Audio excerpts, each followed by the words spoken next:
Welcome to Public House, intimate conversations with people making a difference in the Hudson Valley. And now, from Paula's Public House in Poughkeepsie, New York, here's Paula Young. Hi, I'm Paula Young, and we are once again on the road with Public House and once again in the office of Marcus Molinaro in the city of Poughkeepsie to discuss more about the problems facing our county. And today we're going to discuss jails. Yeah. And that is a huge discussion. We've got this gigundo project, right? We're going to be building a bigger jail, and it's going to be state-of-the-art facility to house those who are already addicted to help them. Correct? Well, we're not building it for those who are addicted, but we're building it with the ability to treat those who are dealing with addiction. I mean, the problem is in America, frankly, our jails have become the mental health facilities of last resort and least success. So Dutchess had a unique problem. I came into office, we had 500 individuals in our care, 500 inmates, and a jail for 257 people. We've been, for the last 30 years, dealing with more inmates than we had capacity. The other is we have a jail that was built in the 1980s. You remember the 1980s. It was lock them up and turn your back on them. Mm-hmm. So it was created to warehouse people. It is ineffective, it is inefficient, and it is inappropriate for trying to get to the root causes of criminality and addiction, et cetera.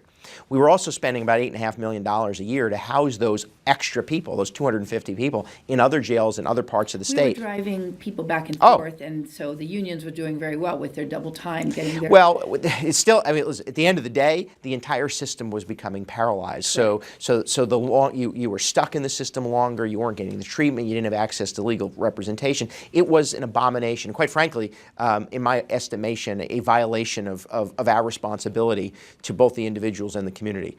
So I believed then and still believe now. We engaged in a full review of the system. We tried to come up with solutions. We had a multi-pronged approach, which is prevention, intervention, diversion.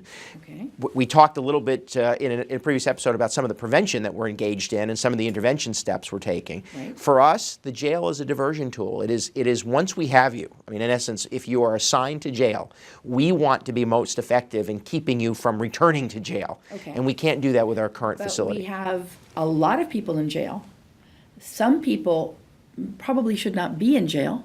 Well, that's true everywhere. And from what I understand, jails are starting to become somewhat outdated because there are now ways to put a little patch on your skin that will tell the probation folks if you're drinking or getting high, so you could actually stay at home in house arrest.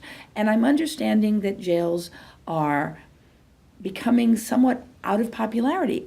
And we're putting everyone in them. So how does that work? Well, I'm going to take issue. We're not putting everyone in them. Well, I'm not there. So, and neither are you. Well, we have 400,000 residents, and on any given day, 380 people are in jail for a period of time. Most of that is only for a couple days, meaning that they've been arrested, they've got to go through a process, they get evaluated for risk, and then they get returned to the community. We have the highest number of people in jail than we've ever had in this country in the last 30 years. Oh, that is certainly true. But in Dutchess County, we have among the lowest incarceration rates of any county in the state. Why? Because we use alternatives to incarceration. What you talked about, the patch, yes. We have something like 1,500. It's called the SCRAM program? It may be, but in essence, we have the ability to monitor individuals. We have about 1,500 folks who are out in the community that in other counties would be behind bars because we use alternatives.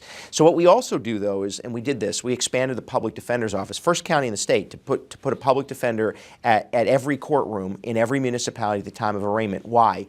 Because we evaluate with the judge, with the district attorney, the risk of that individual. So we divert you from the jail to begin with. The people who are in the county jail are either there for a very short period of time because we've got a process. I mean, the courts say you got to go there. County jails are for under a year. So then they are in, well, there's two things, right? So you could go to a county jail because the judge needs you there while you detox and get returned to the community, or you can go there for a period of time to serve out at least a part of what will ultimately become your sentence.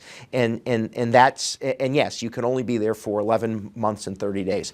That said, again, though, they shouldn't be warehouses of souls. They should be a facility, a tool that you can use to help.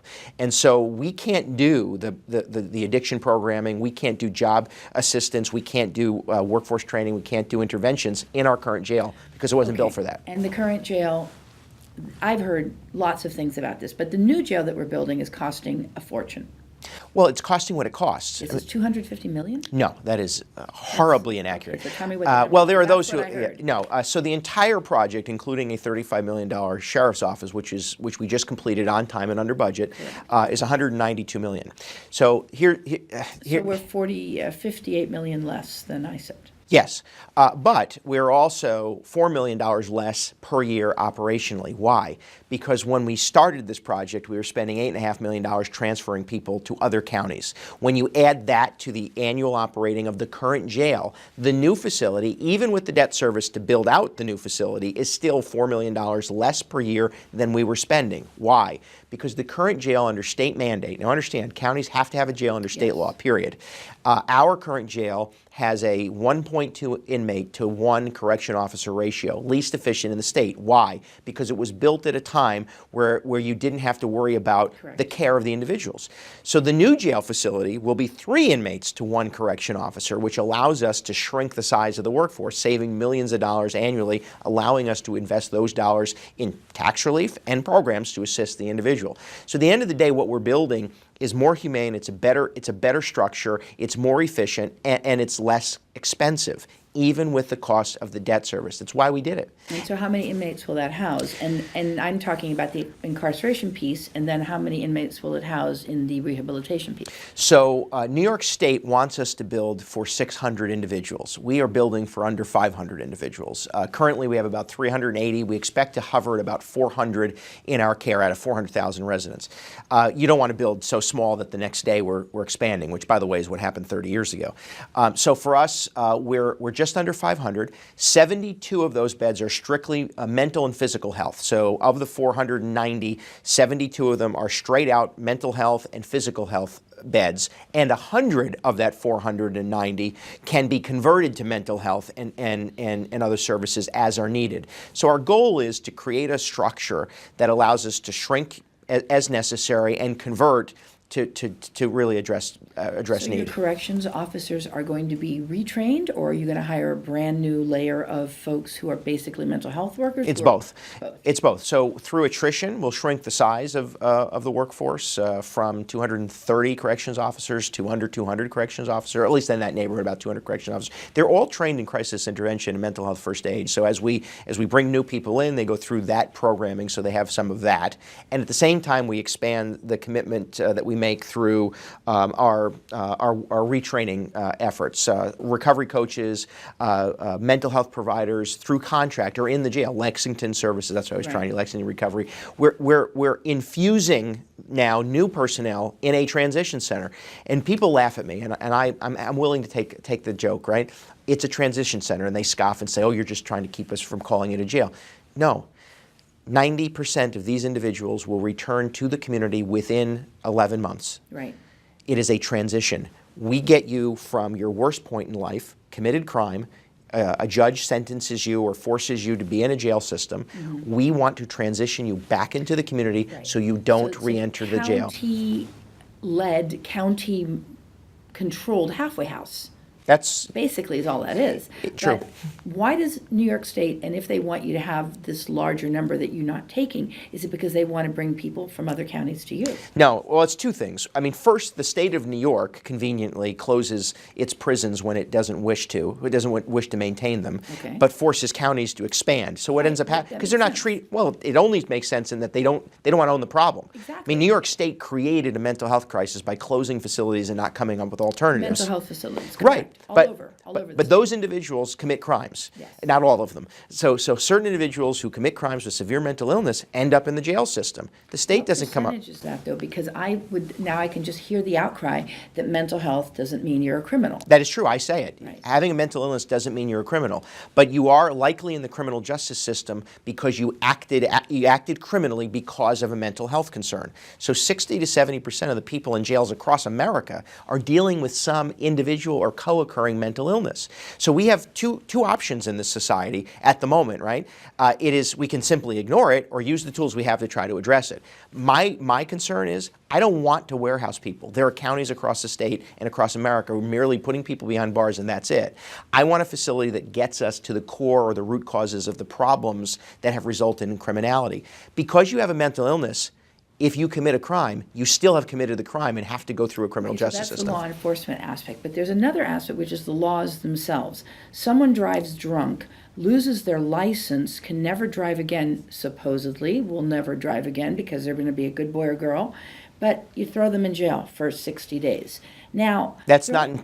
that happens all the time here. No. I read it. I read it in the paper. It does happen. No, there's a difference between what you read in the paper and what actually occurs. Because you are Okay. assigned... No, and what that means is, even though you could be assigned to 60 days in a county jail facility, you are assessed daily as to risk, and then a judge reconsiders. In most cases, I see what you're individuals are sent out with all... In this county, most individuals find their way back into the community well before the initial sentence is even completed, because we every day in this county, every day, once a day, we assess the mental health and the risk of every individual in the system, and then probation, public defender, district attorney, with the judge, make a determination if the individual can leave the system. Can leave the system. Okay, so then part of it is the laws, though, because the laws have to move as society moves. Yes, we don't, but counties don't set criminal law. So we live in this unfortunate condition. But we're sort of like middle management, right? So the New York State and the federal government create those laws, and then we try to work within them. But what we do in this county that others don't is a very extensive and really progressive effort to assess risk, to assess opportunities to help the individual, and to divert from the jail. That's what we do. But you can't have a jail that doesn't function. At the end of the day, there still will be people behind bars. And our goal is to make that facility as effective a tool as possible. Otherwise, the system collapses on itself. You have a jail that simply hardens the criminal instead of trying to assess and assist. So the current jail is 30 years old? The current jail dates back before the 1980s, but yes. Okay, so what's going to happen to that building? It's demolished. We eliminate the entire old facility. And it should be wiped. office also. Yes, well, because we looked for other locations. We went through this was a comprehensive effort. I asked for everyone in the criminal justice system, social workers to law enforcement, to help us through our criminal justice council define what our solution was. We looked at other locations. The only place we could build is right where we are. Right where we are is where the 100-year-old sheriff's office is, and we needed to demolish that. I want to wipe clean from this earth the jail that has warehoused people. It is not something that should remain in any way. Not to mention, you can't really rehab an old jail. I mean, they're not built to be rehabbed. So in order to get the efficiencies, we demolish it. We leave only the wing that was built in the 1990s, the 100 beds. That wing, by the way, we're able to convert, thank you, into more of the halfway house concept that you mentioned, where you might come in for a half a day, get some services, and then go back out to work, sort of a thing. So we're building right where we are. Okay. We did build a new sheriff's office, law enforcement center. We're occupying that now on time, under budget, by several $1 million, and then the remaining area will be cleaned up, and then we'll have the new jail built in 3 years. Jail? 3 years. Yeah, we'll break ground next year to 2020. We'll occupy toward the end of 21 into 22. Okay, and if things continue the way they are with the drug epidemic, and we keep having to put people in jail,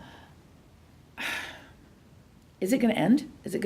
Are we going to put ourselves out of business? Are the jails all eventually going to close because people are going to wake up? Well, no. We are always going to have somebody who is a hardened criminal who ends up behind in a jail setting. Our goal in a prison setting, that will always happen. There aren't societies that don't have them. But what we can do is make the tool as humane and effective as possible. And I do not accept that having a facility that merely warehouses people is something that we should have. So our goal in this county is to engage in prevention, which we talked a little bit about, engage in intervention, which we talked a little about, to keep people out of the criminal justice system. But if you find your way into the system, we want to help identify the root causes and to try to assist the individual so they don't recommit, reoffend, and re-enter the jail. And so for us, we need the jail to be a diversion tool, a tool that allows us to transition you back into the community so you don't return. That is the goal. So then we're going to start with inside the schools. Yes. We're going to train kids, and we're going to help people train kids to understand drugs are bad. Then we're going to follow these kids in mental health abilities. And then the ones that go wayward with drugs or anything else, we're going to put in a jail that's going to help us Well, Help some us of be them better people, help us learn. We're also entering into a contract, this county, to build a long-term mental health beds, so addiction beds. There aren't counties that are Talk to me done. about that. So with a partnership that I can't yet announce, Okay, where this is not really happening. no, it is really happening, But but not today. not today. But we went out to bid. We found a contract, a vendor, a not-for-profit agency Right. that does addiction services and does long-term recovery beds. And we decided, you know what, we need more of them in this county. We're not going to wait for the state of New York or the So it would federal be like government. a hospital? No, treatment beds. So yes. In-house. Yeah, well, in a building in Dutchess County where you will go in order to get long-term recovery. Right now, because the state closed facilities, and you might go to a location in Westchester or Rockland, and there are very few of them. And they're very expensive. Very expensive. So this would create an opportunity for those that would ordinarily in America end up in a jail setting to hope to find their way to recovery in a long-term treatment bed. That sounds like an extraordinarily intriguing and helpful solution. But it doesn't eliminate the need for a jail. No, well, because that guy's the guy that hits you over the head and takes your purse. At the end of the day, if you commit a crime, there's still a process in America that needs to be honored. We want, however, if you're in the criminal justice system, to have the right tool to help. And we commit to that. And there are those, by the way, sitting at home saying, block them up and forget.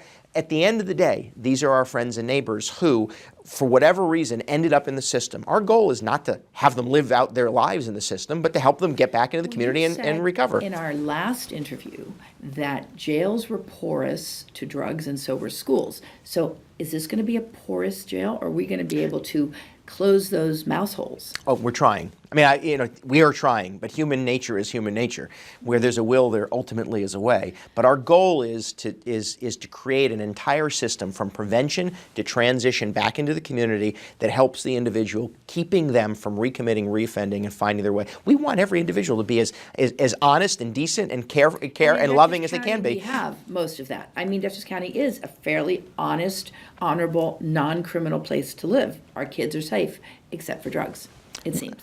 Yes.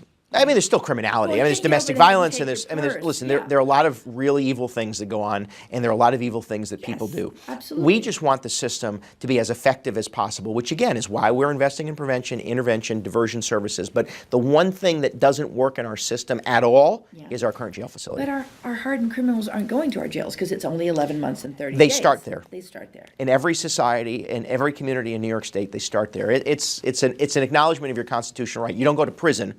You go to jail while you're being adjudicated. Okay. In our county, however, there are by multiples more people who in other counties would be in jail, but in Dutchess are not in a jail setting. They're in an alternative to incarceration because we assess every day, we assign risk, and we work with the individual to keep them out of the jail. The ones that we can't leave out on the community by decision of a judge, independently elected. I'm not in charge of all three branches of government. And no one who wants this job is in charge of three branches of government. At the end of the day, the judge makes that determination. We put every effort, every resource, every tool behind a safe person staying in the community. The ones that don't, Dutchess County wants the jail system to be more effective in helping the individual so they don't return to jail. That is good. We have to stop way too soon. I think a lot of folks don't really understand how that worked, and Marcus explained it to some degree, which is good and very beneficial. It's a complicated issue. These are complicated issues. It's not one solution. You can't just lock them up. You can't just forget. Right. This was interesting. Thank you. We're going to do this again. Good. Thank you very much. I welcome your questions, and I welcome your viewership. Thank you very much. I'm Paula Young, and this was Public House. Thank you so much, Thank you. Marcus, once again. Thanks. Wow. Hi, I'm Paula Young, and I'm the proprietor here of Paula's Public House. Do join me for good food, good cheer, and good fellowship. We are here, we have fun, and we'd love to have you be a part of it. Come on down.